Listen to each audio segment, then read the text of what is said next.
ఏమ్మా లక్ష్మి, బాబాయ్ ఇవాళ ఏం కూరలు ఇస్తున్నావు? నిన్న తోటకూర తిన్నారు కదా, ఆ. విటమిన్ కే వచ్చుంటుంది. ఇవాళ కాలీఫ్లవర్ తినండి, ఓ విటమిన్ సి వస్తుంది. అలాగే అలాగే. ఇదిగోండి ఆ, బాబాయ్. చిల్లరా ఉంచుకో అమ్మా.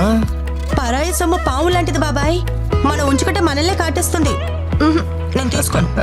మంచి పిల్లవే. ఏంటి కేవైసీ అప్డేట్ చేయాలా?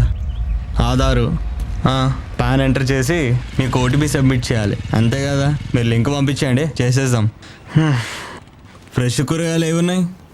ఆ, ఇవన్నీ ఫ్రెషే. ఫ్రెషా? ఏం ఫ్రెష్ ఉన్నాయి? వంకాయ ఏమో వంకరగా ఉంది, టమాటా ఏమో పుచ్చిపోయింది, ఆలుకేమో బొక్కలు. తెలిసిందేగా. ఇంకా ఏం తెలుసు నీకు? అన్నీ తెలుసు మాకు. గోడౌన్ నుంచి తక్కువ రేట్లు తీసుకొచ్చి ఇక్కడ మా అందరికి హై రేట్స్కి అమ్ముతారు. ఇన్ని తెలిసిన నీకు బ్యాంక్ వాళ్ళు కేవైసీ అప్డేట్ చేయడానికి ఎలాంటి లింకు పంపరని తెలీదా? తెలీదు. అలా అప్డేట్ చేయాలంటే నేరుగా బ్యాంక్ వెళ్ళి అప్డేట్ చేయాలని తెలీదా? తెలీదు. Debit card credit card information ఎవరికి పడితే వాళ్ళకి ఇవ్వకూడదని తెలీదా? తెలీదు. అలా చేస్తే నీ ఖాతా ఖాళీ అవుతుందని తెలీదా? తెలీదు. బేరాల అడ్డం అయితే తెలుసు కానీ సైబర్ కేటగాళ్ళ చేతుల్లో మోసపోకూడదని తెలీదా? తెలీదు. కేవైసీ లింక్ మీద క్లిక్ చేసుంటే నా ఖాతా అంతా ఖాళీ అయిపోద్దని తెలిసింది. థ్యాంక్స్ అమ్మా. ముందు మీరు తెలుసుకోండి.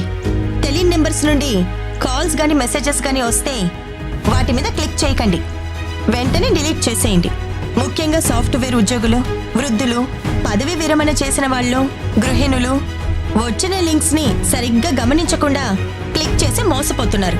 ఇలా మోసపోతున్న వాళ్ళల్లో ఎక్కువ మంది చదువుకున్న వాళ్లే ఉండటం ఆశ్చర్యం. సైబర్ కేటుగాళ్లు రోజుకొక కొత్త పద్ధతిలో మన ముందుకొస్తున్నారు. తస్మాత్ జాగ్రత్త. ఇటువంటి సైబర్ మోసగాళ్ళని అరికట్టడానికి 1-930కి కాల్ చేయండి.